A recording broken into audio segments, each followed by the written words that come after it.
그날 광복절 KBS 하는 거 보면서 부끄럽지 않으셨나요? 제가 말씀드리는 건 적절하지 않은 것 같습니다. 그냥 한 국민으로서 부끄럽지 않으셨나요?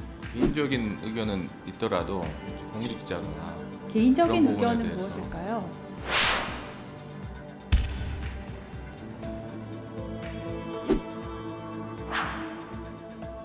저는 사전에 이르는 이 청문회 보면서 꼭 드리고 싶은 말씀이 있어서 그거 먼저 하도록 하겠습니다. 도대체 왜 이렇게 청문회 많이 하냐 여당에서 말씀을 해주셨는데요. 말씀하시고 지금 쭉 나가셨습니다. 그런데 이번 청문회를 통해서 국민께 알려야 할 것이 있다는 생각이 들었어요. 공영방송 이사 선임권이 왜 전 국민적인 문제점으로 인식이 돼야 되는지 그 말씀을 좀 드리고 싶습니다. 지난 수요일 8월 14일에 저는 이진숙 당시 증인으로 나오셨죠. 이진숙 증인에게 광복절 이야기를 하다가 그냥 문득 장관 그 고위직이면 몇 회 정도는 그래도 알면 좋겠다 싶어서 질문을 했습니다. 몇 회 광복절이냐고.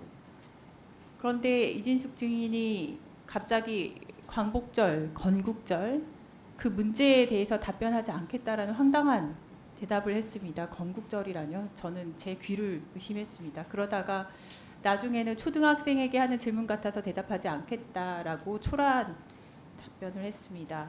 본인도 아마 아차 싶었던 것 같은데요. 우리는 그런 역사관을 가진 사람이 리더로 있을 때 어떻게 공영방송이 망가지는지 이미 광복절 하루 충분히 확인을 했다고 생각을 합니다. 존경하는 이윤기 의원님께서 아까 KBS 사태라고 말씀하신 내용입니다. 박민 사장 하에서 KBS 나비부인 틀고 하필이면 광복절에 틀고 이승만 찬양 다큐멘터리 하필이면 광복절에 틀고 태극기는 거꾸로 보이게 하고 이 모든 게 단 하루에 일어난 일이에요. 그것도 광복절 하루에. 이진숙 증인이 차마 광복절을 광복절이라고 말하지 못하는 제79회 광복절 하루에 벌어졌습니다. 저는 광복절 당일 도쿄에 갔습니다. 군함도와 사도강산의 강제노동 현장을 의도적으로 외면하는 일본을 보았고요.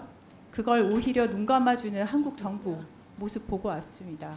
이진숙 방통위원장 임명은 중요한 건 일본의 마음이라는 이 정권의 작품이고 그러한 날 KBS는 도저히 공영방송으로서는 해서는 안 될 일을 저질렀습니다. 여기 오신 방통위 직원분들 아마 좀 지치셨을 거예요. 그런데 가장 오늘 답변을 그래도 안 하신 신영규 대변인께 질문을 드립니다. 그날 KBS 광복절날 KBS 하는 거 보면서 부끄럽지 않으셨나요? 제가 말씀드리는 건 적절하지 않은 것 같습니다. 그냥 한 국민으로서 부끄럽지 않으셨나요? 개인적인 의견은 있더라도 공직자거나 개인적인 그런 부분에 의견은 대해서. 무엇일까요? 말씀드리는 게 맞는지 모르겠습니다. 일반 국민이 납득하기 어려운 역사관 가진 기관장 옹호하는 거 쉽지 않죠. 얼마나 어렵고 부끄러운 일인지. 돌아봤을 때 대한민국 공직자로서 얼마나 역사에 죄 짓는 일인지 인지한 채 오늘 청문회에 임하셔야 한다. 증인으로서 마땅히 해야 할 일 보고 들은 거 그대로 대답하시고 지어내라는 게 아니잖아요. 아는 거 그대로 대답을 하셔야 한다고 말씀을 드립니다. 지금 자꾸 다른 증인분들이 회피를 하고 계셔서요. 질문 드립니다. 존경하는 한민수 의원님께서 하신 질문에 이어서 좀 드리도록 하겠습니다. 정당법 제22조에 따른 결격사유 확인서, 이 확인서에 관한 내용입니다. 결격사유 조회 회신 민주당에서도 못 받으셨고 국민의힘에서도 못 받으셨고 조국혁신당에서도 못 받으신 걸로 압니다. 그럼 이렇게 바꿔서 좀 질문을 드려볼게요. 조성훈 선생님. 예. 지원자들 중에서 몇 명이나 저 누구라고 말 안 했습니다. 누가 이런 질문 아니에요. 그냥 통계입니다. 몇 명 지원했다 우리 얘기하잖아요. 83명 중에서 몇 명이나 이 결격 사유에 해당이 됐을까요? 83명 중에요. 네. 당적조의 결과 네. 그거는 정확하게 제가 기억을 잘 못하겠는데 특별히 그 부분에서 결격 사유가 있었는지 여부는 기획조정관이 좀 더 정확하게 알 것 같습니다. 한번 말씀 좀 해보시겠어요? 예, 결격 사유 예. 대상자는 없었습니다. 없었나요? 예. 그 확인을 어떻게 하셨나요? 조회 회신도 못 받으셨는데? 그러니까 지난번 말씀드린 것처럼 기본적으로는 결격 사유 확인서를 스스로 이렇게 작성하는 걸 통해서 그럼 결격 사유 확인서는 본인이 그냥 여기 보면은 결격 사유에 해당되지 않습니다. 예, 아니요 체크한 거 그냥 믿고 하신 거. 네, 네요. 그렇습니다. 네. 기피 신청 각하도 셀프로 하는 게 아무렇지도 않으니까 셀프로 하는 건 다 믿으시는 것 같아요. 이거 하나 제대로 파악을 안 하시는데 뭘 가지고 심사를 하셨는지 정말 궁금합니다. 그렇게 셀프로 낸 것만 확인도 안 하는 그런 결과 얼마나 잘 됐나 잠깐 살펴보겠습니다. 지난 14일 청문회에서 이진숙 위원장은 30년 MBC에서 근무한 방송 경력 덕분에 이사 지원자들 거의 대부분을 알고 있어서 심의하기에 용이했다고 답변을 했습니다. 그런데 그렇게 잘 알고 계시는 분이 예를 들어서 허엽 부위원장 같은 분을 어떻게 이사로 임명할 수 있는지 저는 납득이 안 가서요. 이분은 2017년 동아일보에서 상무 재직할 당시에 부하 직원이 견디다 못해서 자살 시도까지 하게 만들었던 분이고요. 이 사건으로 3개월 정직 징계 받은 분이에요. 이런 사람을 이사에 임명하겠다는 것 자체가 이번 이사 임명 과정이 얼마나 엉망으로 이루어졌는지 보여줬다고 생각을 합니다. 그저 예제입니다. 이분 한 분은.